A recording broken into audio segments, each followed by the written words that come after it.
Now, from the 11th verse of the second chapter, the true teaching of the Gita begins. Krishna tells Arjuna, Ashotya nanvashocastvam, you are showing compassion towards those who are not worthy of it.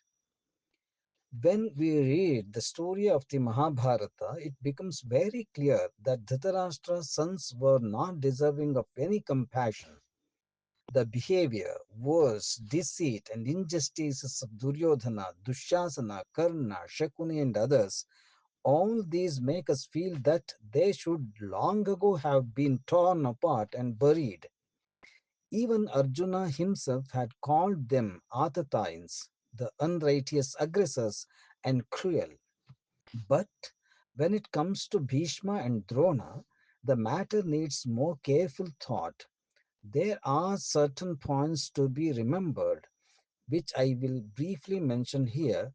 For the full and complete understanding, one should read Vyasa's original Mahabharata itself.